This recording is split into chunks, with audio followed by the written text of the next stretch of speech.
Thank you. Why did you have to mention my age? I don't like that. No, I'm kidding. I'm kidding. Um, a couple of years ago, I started asking myself the question if design systems were really working out the way that I thought they should. I think the answer is no, and I want to talk to you today a little bit about why and maybe what we can do about that.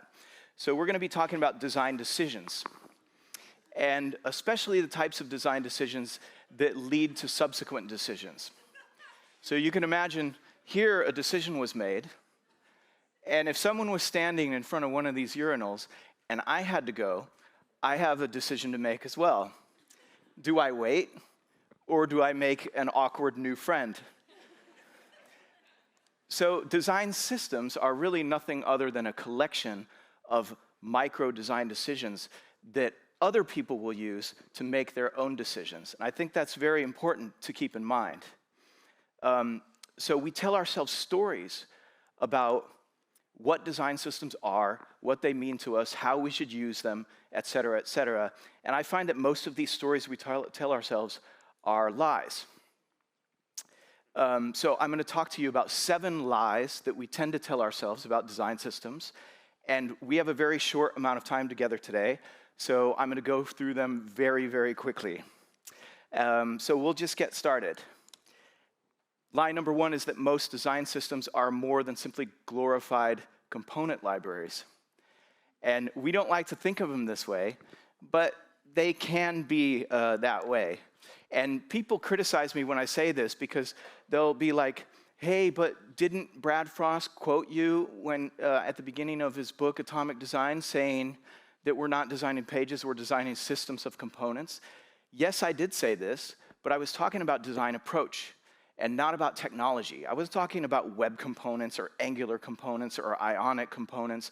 I was talking about the fact that when you design a screen and you introduce elements into that screen, you're introducing elements into a larger system. So you have to zoom out. You have to keep in mind that anything you do influences the system around it. Back in the day, if any of you are as old as I am, you'll remember Jeremy Keith's pattern primer and other things like this. We used to call these things style guides and pattern libraries and things like that. But I would argue that most design systems today are simply overcomplicated, over-engineered versions of something simple like this. Patterns that look a certain way and they have some code that you can take and use somehow. And we focus a lot on the tech. And I think that should probably change. Components are important, but they're simply not enough. We can't just serve components to the world like pieces of Lego and then hope that everyone is going to do fantastic stuff. Because I'm sure all of you work with design systems, but how many of you can say, everything is now cohesive and every design that we make is good? Not even one person. And I can't say that either. And that's because of the way we look at design systems. We tend to think of them as something that we can build. We take all these parts, we make them, we think about them, and we give them to the rest of the world, and then our designers will have a good time putting these things together in ways that make a lot of sense. But the reality should probably look something like this. You'll notice that what we call a design system is simply one small part of a larger system that talks about the difference between where we want to go with our design and the gap between that and what's actually out there right now, and the things that we try, and then the things that we decide to incorporate into the system so that we could get closer to that desired state. This is my ideal drawing of a system that would maybe work, maybe. So what you want to do is seek understanding about the environment around your design system. Look at the larger system. A system doesn't live in a vacuum. Lie number 2, documentation is optional. You have little bits of code. You try to put as little documentation as you can because it's super annoying to write documentation, but you need it. You need it because it's part of the guidance that people need to know what to do with the components that you give them. Okay, technical difficulties. All right. Yes, with all of these different parts of a design system, you need documentation to bring those things together to help people figure out what to do with them, how to use them in the correct way. Education can be very important in a design system. The first system that I ever really worked with or saw was the Apple Corporate Identity Guidelines. This was, this also shows my age, but this is basically a ring binder with loose leaf papers in there that tells you how to make stuff that looks like Apple stuff. And the thing about this that I like, it's just documentation, but you could take this and apply it to any technology. It's technology independent in that sense. So if we kind of turn things around and think of documentation not as being optional, but as being a central component of the system, then it doesn't matter what technology you use. So figure out the best ways to communicate how to use all the different parts of your system. That's the most important part of the system. Line number 3, we're going fast here. Design systems should strive to be complete. We want complete systems. And this book, How Buildings Learn by Stuart Brand, it's about architecture. And the big takeaway that I got from this book is that the buildings that stay around the longest and that adapt best to change are the ones that are the simplest. So keep your design system simple. The good thing to think about is how can we start from zero, have nothing in the system, and only incorporate one by one the things that absolutely need to be in the system. They go through kind of a Navy SEAL training of, can I get into the system, yes or no? Line number 4 is that atomic design is a linear process. I think a lot of you have seen this image from Brad Frost's book, Atomic Design, which looks like a process. It goes from left to right. But basically what this is saying is if you have big things, they can be deconstructed to smaller things, and those can be deconstructed to smaller things, et cetera. It's not a process, and Brad says this himself. It's a mental model to think about things in terms of a larger whole and smaller bits at the same time. So instead of thinking of this as a linear process, those atoms, the very smallest components, are the best things to use. And then go out and experiment, make the things that you need for your context, and then pull the ones that work back into the system. This is a better way of looking at that as a process. So these basic building blocks, those atoms, what are they? They're basically the lowest level building blocks of your brand or your UI. Colors, color palettes, all your type scales, your spacing scales, things like that. You can make almost anything from those things. And then you take the things you make, you pull them back into the system. Line number 5 is that design systems should predict the future. We've all seen things like Bootstrap, Tailwind Elements, these kind of UI kits that are toolkits that try to have components that will fit almost every single situation, except they never quite do. They almost do. And this is the same danger that we have when we try to do this. If we have a bunch of components that we make beforehand and we think, well, probably people will need this. And we put variants in there. We spend a lot of time making sure that they can change the colors and they can do all these different things. But it's really hard. You're going to have to shoehorn some of these things in. And designers don't really get enough freedom to do the things that fit their context. So a trend in looking at design tokens is, I think, a healthy trend. Things like open props or your own design token sets where designers can use tokens to create things, and that's how you build the components in the system. It's a much more interesting way of focusing on the context because systems fail if you ignore the context. So we're bad at predicting the future. Let's not do that. Well, it takes a lot of time to deprecate things in a system, so it's good to not put them in there in the first place if they're not needed. Line number 6 is that having choice replaces thought. We think if we offer a bunch of stuff, designers can kind of mix and match, and they'll come up with really good things. Carl Gerstner wrote a book, Designing Programs. It was popular in the 1960s, and he used kind of a morphological approach where you could choose, say, on the y-axis, the different elements of or aspects of typography, and over the x-axis, you would have all the different variants. So you could say, I want something bold and wide and large, for example. The problem with this, it just gives you choices. So it's good when you're coming up with new ideas, but it makes it really hard to make the right decision. How do you know what the right decision is? This is one of the biggest problems that we have today with designers. The difference between design and art, in my opinion, are the constraints. Who made the constraints, and why are those constraints there? Designers tend to want to be able to play. At the same time, they want to do things in the right way, and they want you to kind of tell them what to do. So this is an interesting discussion that we have at work often. This is what happens when you don't give guidelines. This is a PowerPoint slide, and it wasn't made by a designer, luckily, but it's proof that just giving people the building blocks doesn't work. All these are the right building blocks. Nothing about this slide is correct, nothing, from a design perspective. It goes pretty much against all the rules, even though it has all the elements in it. So don't just provide choices, help people make good decisions. Line number 7 is that design systems are as important as we make them out to be. We have design system conferences, we have whole teams focused on the system, and we tend to look inside. And that becomes a problem when when the whole purpose of the system is to help the outside. So we have to also look outside. And when I ask people what is the purpose of a design system, they say, well, it's consistency, scalability, maintainability. None of these things are very inspiring. So I would venture to say that the purpose of the system, the ultimate purpose, is beauty. At least, maybe it could be.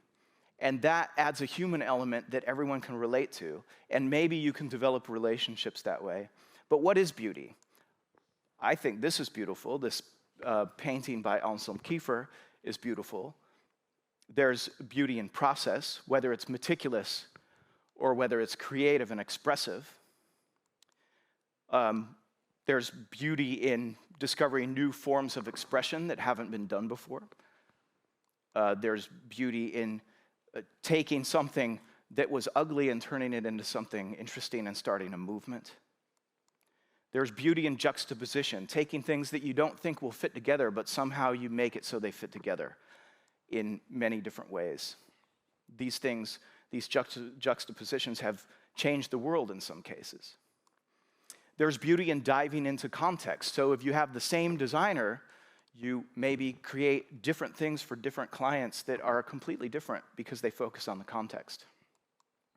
There's beauty in systems, identity systems, signage systems, wayfinding, icon systems, any kind of system you can think of, there's beauty in those as well. Beauty in form. And there are beauty in associations that you have, emotional associations that can be at times very, very personal. And we can maybe create things that tap into these.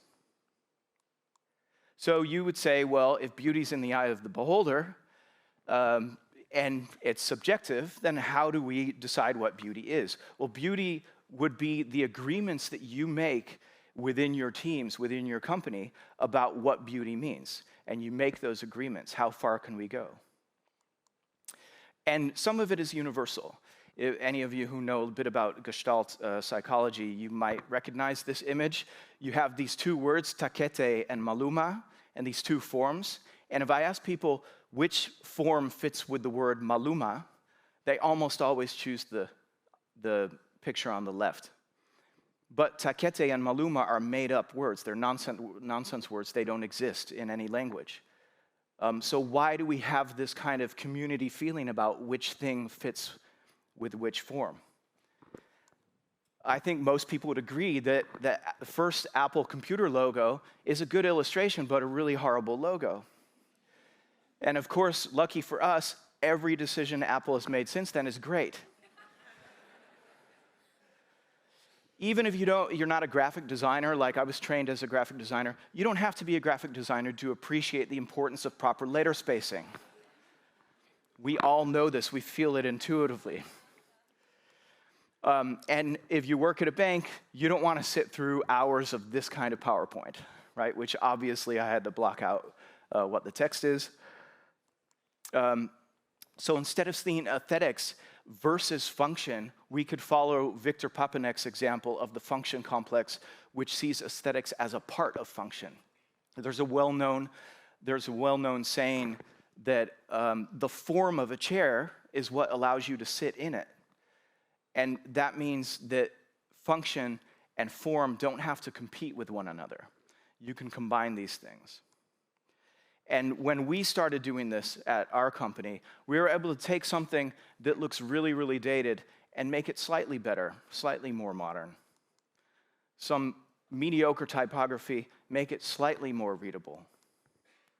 Something that's focused mostly on form and now gives more of a podium to the content. An app that was very, very functional, which our users tend to like, and then adjust that so that it's still functional, but slightly more pleasant. And some changes are more drastic than the others, like this one. So aesthetics are a part of function, and they form the purpose of the design system. I think I'll leave you with these two things that I think are the secrets to a good design system, and that's these two things. Documentation, like we were talking about with the Apple identity guidelines example, and review.